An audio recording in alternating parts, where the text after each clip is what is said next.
mo sọ fún pé màá ṣe gbá màá ṣe tọ̀hún ṣé mi ò ṣe àìsàn náà yẹ bọ̀ lápò mi bẹ́ẹ̀ ṣe wá dúró tì mí màá fẹ́ kẹ́ dúró tì bàbá wa Alhaji Atiku Abubakar ṣe máa dúró tì wọ́n. Ẹ máa bá wa wo ìkànnì Profession Entertainment PSC TV. Ìgbádùn yín ló jẹ wá lógún.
Everybody, please let us go have our seat.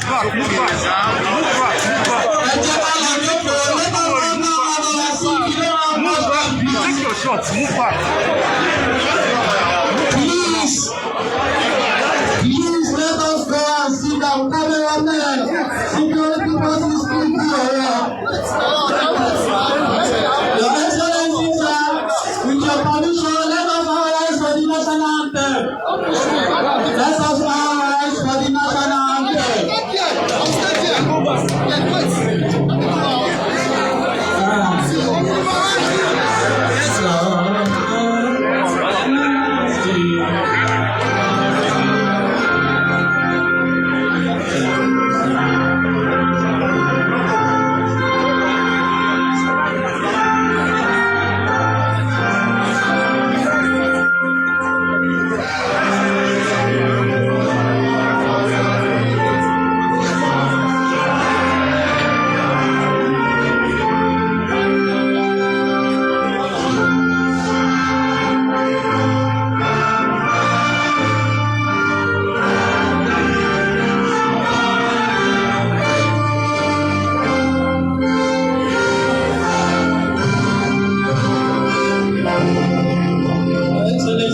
Kindly permit us.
With the permission of His Royal Majesty, the Ataoja of Osogbo, we highly welcome to Osogbo a presidential candidate of our great party PDP, Alhaji Atiku Abubakar, the vice presidential candidate, Senator Dr.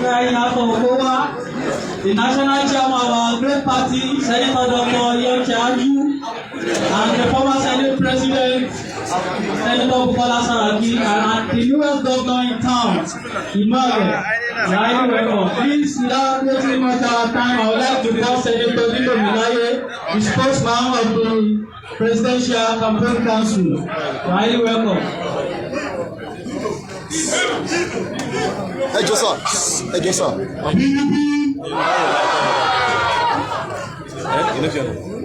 Gbogbo ẹjẹ láti sábíyèsí o. Àkí orí adé o. Adẹ̀kí gbogbo àwọn lọ́balọ́ba tó wà lórí ìjòkó. Lágbára Ọlọ́run àsìkò yẹn á tù lára o. Lágbára Ọlọ́run ire Òṣogbo, ire ìpínlẹ̀ Ọ̀ṣun aṣojú ẹ̀mí mi o. Láì fi àsìkò ṣòfò, mo fẹ́ kí gómìnà wa tí ó ń ṣe gómìnà ìpínlẹ̀ Ọ̀ṣun nìkan ṣùgbọ́n ó jẹ́ gómìnà Nàìjíríà torí kò síbi náà ti mọ̀ ọ́. Sẹ́nẹ́tọ̀ Jackson Nurudeen Adeleke ẹgbẹ́ mi ṣe wọn lábọ̀wọ́.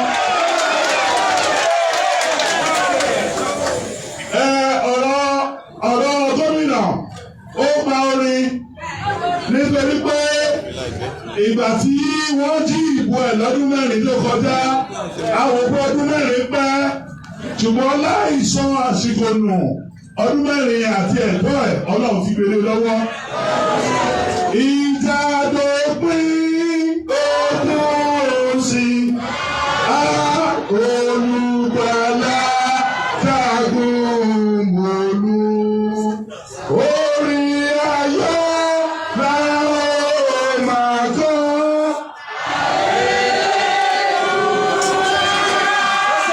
Ẹ̀jẹ̀ gbọ́dọ̀ tóbi. Ẹ̀jẹ̀ gbọ́dọ̀ tóbi. Mo fẹ́ fi ìyàwó olórí wa ọmọ ìpínlẹ̀ Ọ̀ṣun tó ti fẹ́ Àtíkù bí ọdún tó lé 50 years báyìí ẹ má gbẹ ló pé l'Amẹ́ríkà ní Yorùbá má gbé 50 lẹ Yorùbá. Àádọ́ta ẹjọ́ mo pẹ́ l'Amẹ́ríkà mo lè tún lè wà díẹ̀ ní Dubai tó ní o mọ̀ pé 50 náà pè lágbọ́ta. Tó ti fẹ́ láti ó lé 50 ọdún sẹ́yìn. Ẹ̀rí owó ọ̀tọ́jú lára bẹ́ẹ̀ rí. Àwọn náà ni ìyá rere ìyá wa Títí Àtíkù Abubakar.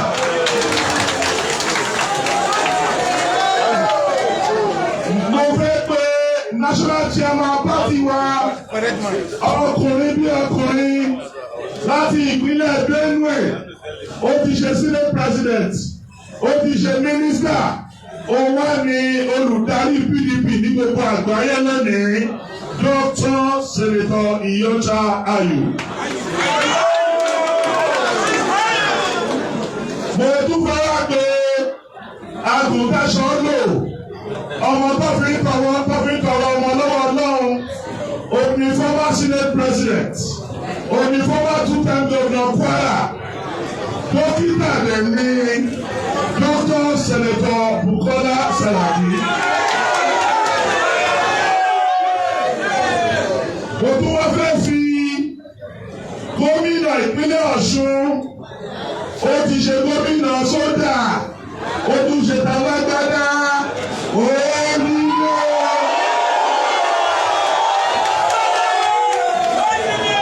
A fẹ́ pé olóṣèlú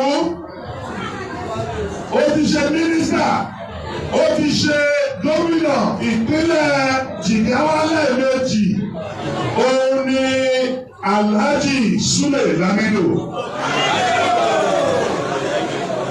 Ẹni tó ti ṣe alága PDP olókùrò bẹ́ẹ̀ kí Ìyọ́ta Ayù tó wọlé ó dẹ̀ ṣe dáadáa láti Rivers State former chairman PDP Rivers, former national organizing secretary of the PDP, former deputy national chairman of PDP, former national chairman of PDP, special technical assistant to the candidate, Prince Uche Secondus. Gómìnà kan wà náà òun náà pọ́pùlà nígbà tí ẹ láti Niger, ó lè ṣiṣẹ́ dáadáa, òun ni chief servant Babangida Aliyu. Mo fẹ́ fi ẹni tó ti ṣe sẹ́nẹ́tà rí, ó ti ṣe mínísítà rí, ó ti ṣe gómìnà Cross River lẹ́ẹ̀mejì rí, òun ni sẹ́nẹ́tà Leon Moke. Mo tún fẹ́ fi ó ti ṣe mínísítà rí, ó dẹ̀ wá láti ìlú Yobe, òun ni Alhaji Adamu Mena Waziri. Adẹ̀tún ní ọmọ yín náà sùn níbí, former chairman FEMA, engineer Jídé Adéníjì. A ní gómìnà tèmi láti ìpínlẹ̀ Kogi, òun ẹni gómìnà tó lọ́pọlọ last láti ìpínlẹ̀ Kogi, òun ni Captain Idris Wada. A dẹ̀ ní ọ̀rẹ́ ọ̀gá wa náà tó wà bí businessman ní Alhaji Yaya Abubakar. Gbogbo àwọn tó kù ara lé ni wọ́n from Wọlé Ọ̀kẹ́ to senator tó ti ṣe custom rí, ó tún padà bọ̀ lẹ́lẹ́kejì àti bàbá àfọ̀kẹ́. And our former deputy national chairman, àwọn náà wà bí ìyàwó wọn, is a professor, is the national woman leader. Ẹ pàtẹ́wọ́ fún gbogbo wọn papọ̀. Finally, kí tó pe ọ̀gá, àwa fẹ́ fi igbákejì ààrẹ orílẹ̀-èdè wa hàn. Lágbára Ọlọ́run, òní ó ṣe vice president of the Federal Republic of Nigeria. Ọmọlúwàbí, ọkùnrin rere, dókítà ni, ó kàwé, ọpọlọ ẹ̀dá sound. Òun ni gómìnà ìpínlẹ̀ Delta lọ́wọ́lọ́wọ́, òun dẹ̀ ní igbákejì ààrẹ lágbára Ọlọ́run, Dr. Ifeanyi Atọ Okowa.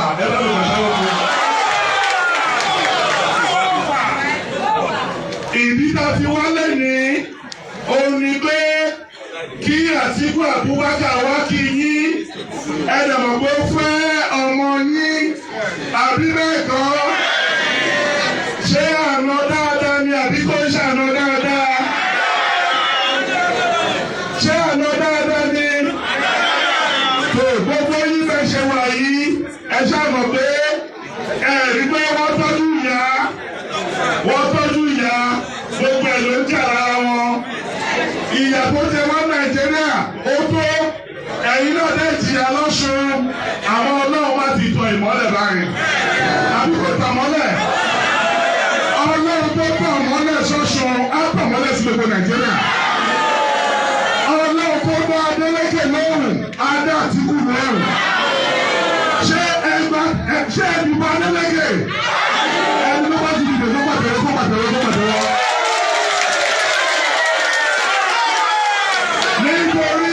Nítorí àkókò, a fẹ́ pé lágbára Ọlọ́run ẹni tó jẹ́ pé ó àmọ́ bàbá ẹ̀, àmọ́ ìyá ẹ̀, àmọ́ skul tó lọ, àmọ́ bí tó ti ṣiṣẹ́, àmọ́ ọ̀rọ̀ ìbátan ẹ̀, orúkọ ẹ̀ pé méjì láti ìbẹ̀rẹ̀ ayé ẹ̀. Atiku Abubakar ni, kì í ṣe pé orúkọ obìnrin, ọwọ́ ògbọ̀n, ẹsẹ̀ ògbọ̀n, ọpọlọ ògbọ̀n. Ààrẹ ìyá gẹ́gẹ́, onídìílé, ẹ bá mi bàtọ́wọ́ fún Atiku Abubakar.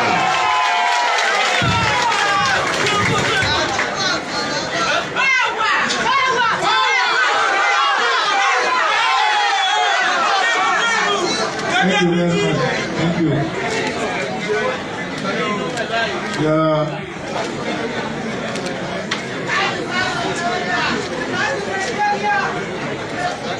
Your Majesty, the Ataoja of Osogbo Your Excellency, the Governor of Osun State, our National Chairman, Your Excellencies, my dear wife, members of my entourage, the chiefs of this royal house, distinguished ladies and gentlemen. Kabiyesi, first of all, we want to apologize to you and your council of chiefs for arriving a little bit late today. Let me also acknowledge the support we have received as we came into this palace. It was quite encouraging. Kabiyesi, it is normal that we should pay you a courtesy visit before we do anything in your kingdom. That's why I led this delegation, led by me, including my running mate, and very, very formidable members of my delegation who have been introduced to pay you this courtesy call, and also your chiefs, and by extension, the entire kingdom of Osogbo. We want to thank you very much for waiting for us and for the opportunity you have given to us to pay you this courtesy visit. And we look forward to really working with you to make sure that all the programs we have promised we implement who were elected into office will be implemented, particularly in the areas where we believe that our traditional rulers should be given more roles to play in our constitution. This, we believe, is a very, very important item that we need to have a constitutional review on. At the moment, Your Majesty, Kabiyesi, you know that such a role is not available under our constitution. And you are such a very historical and important institution in our life as a country that we have to make the best use of you to make sure that, particularly when it comes to the issue of law and order and security of our various communities. So, Kabiyesi, I cannot thank you enough for waiting for us together with their chiefs to arrive. Once again, we apologize for arriving too late. We pray for your long reign, and prosperous reign, and also the unity of your people. God bless you, brothers. Thank you very much.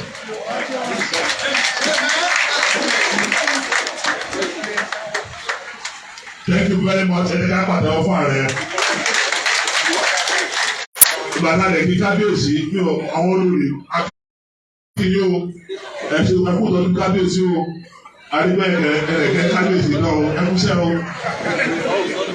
Without wasting much of your time, may I have the honor and pleasure, because of time, to call on kábíyèsí to respond on behalf of all the traditional rulers that are here. Thank you very much.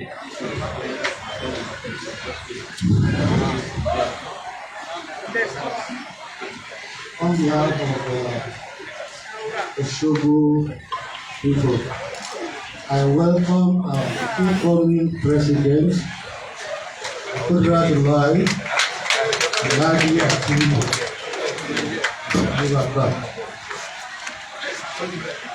Now, Osogbo has accepted the apology wholeheartedly because we know it's due to your commitments.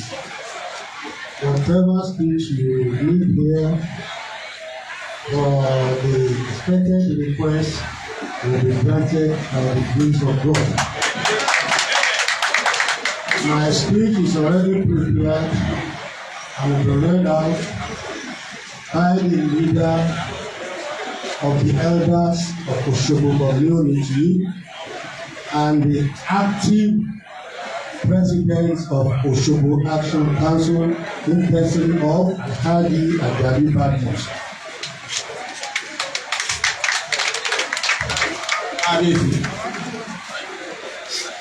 Your Excellency, there are so many arrays of excellencies here, so I don't want to take much of our time. Your Royal Majesty, starting from my father, the Ataoja, and the other Royal Majesty here. Distinguished ladies and gentlemen, all of that people are observed because, as I said, we have very brief time. This is a short message from the people of Osogbo to the incoming President of the Federal Republic of Nigeria, and grace of God, Osogbo Atiku Abubakar. Welcome address on the visit of the presidential candidate of the Democratic Party, PDP, Alhaji Atiku Abubakar, to the Ataoja Osogbo land, Kábíyèsí Ọba Imam Ọlánípẹ̀tù Oyètúnjí. Today, September 8, 2022. Protocol of Your Excellency, on behalf of the Ataoja Osogbo land, Kábíyèsí Ọba Imam Ọlánípẹ̀tù Oyètúnjí, the Ataoja of the Council, the parents, the indigenous and residents of the land, you want to move forward? I formally welcome you to Osogbo, the capital city of Osun State, where this coexistence among different ethnic groups reigns supreme. I want to commend your residents in pursuing your political aspiration to this Nigeria according to your transformational blueprint. History has already noted you as there is no other Nigeria, late or living, who has demonstrated such consistency in that regard. On this another attempt, I want to assure you that God in His sympathy is designed for you shall manifest come February 2022. While Osogbo is wishing you all the very best, we, however, want to place before you the underlying request. Just for one, reopening of the Osogbo Steel Rolling and Osogbo Machine 2, both of which have been under lock for over 2 decades. Two, completion of the Federal Secretariat situated at along Okun Road, Osogbo. 3, siting of a federal university as obtained in other state capitals across Nigeria. And number 4, the activation of the Federal Industrial Center on the National Road, which has been there for decades. Finally, dualization of the narrow station road, which passed to in front of the Ataoja Palace here. Your Excellency, if these repairs are implemented, they will further enhance the status of Osogbo as a state capital and improve socio-economic life of the growing population. Once again, Thank you very much. I want to assure the Osogbo community and environment that His Excellency have noted all the requests, and I know that by the grace of God you are requesting because you know that you are sitting next to the next president of the Federal Republic of Nigeria. You made the request because you know that by the grace of God you will emerge. On the end of my funeral, without wasting much of our time, this gathering will not be complete, and I don't want this my friend Babaliga to be torn to pieces if we do not hear the voice of the executive governor of Osun State.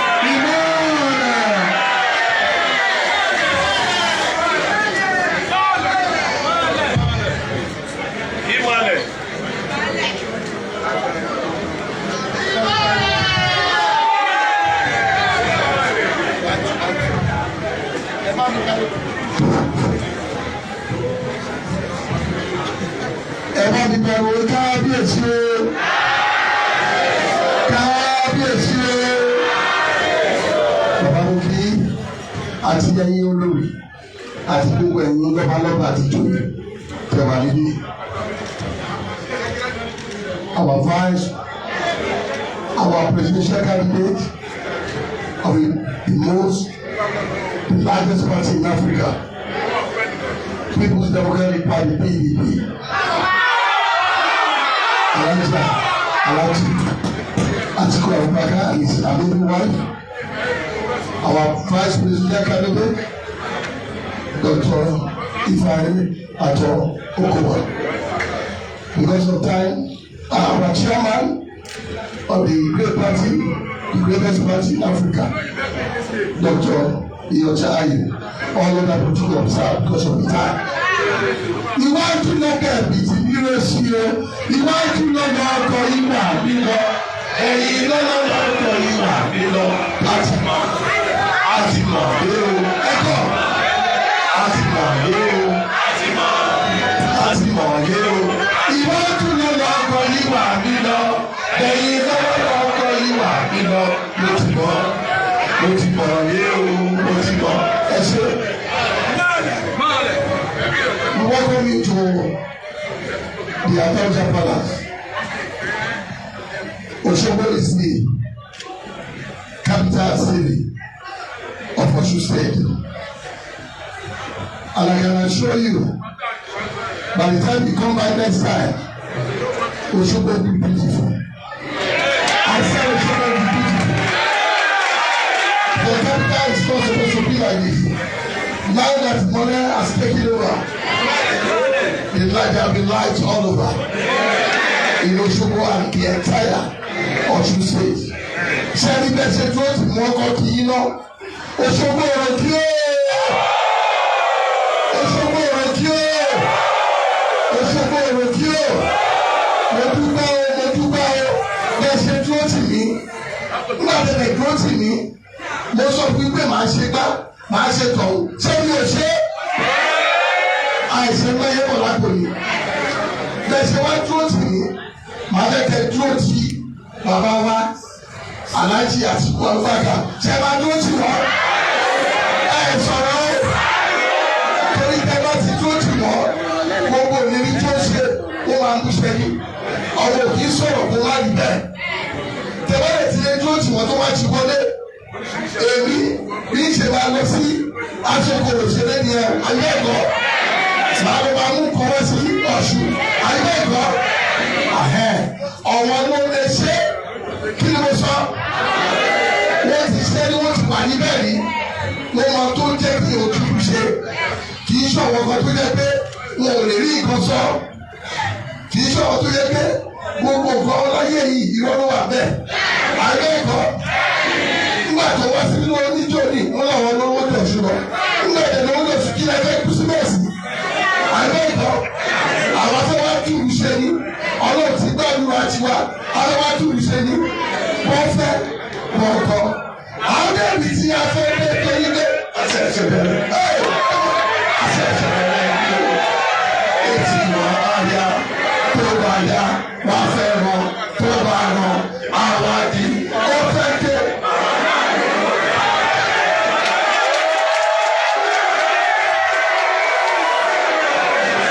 Ẹ̀jẹ̀ ká pàtẹ́wọ́ fún ìmọ̀lẹ̀. Ìgbà tó fẹ́ dìbò Ọ̀ṣun, wọ́n mú orúkọ Adeleke. Kò síbi náà mú lọ. Kò sí ọ̀dọ̀ àwọn ẹlẹ́yẹ náà mú lọ. Ṣùgbọ́n ẹmọ orí Adeleke kan ni kùrùkẹrẹ kùrùkẹrẹ. Òdìlé aláwo kùrùkẹrẹ kùrùkẹrẹ. Òdìlé oníṣègùn ogun ọ̀rọ̀ wa o ẹ máa wulẹ̀ sáré ká. Thank you very much. Now, with that response from the governor, shall we all stand for the national anthem as we bring this program to a close?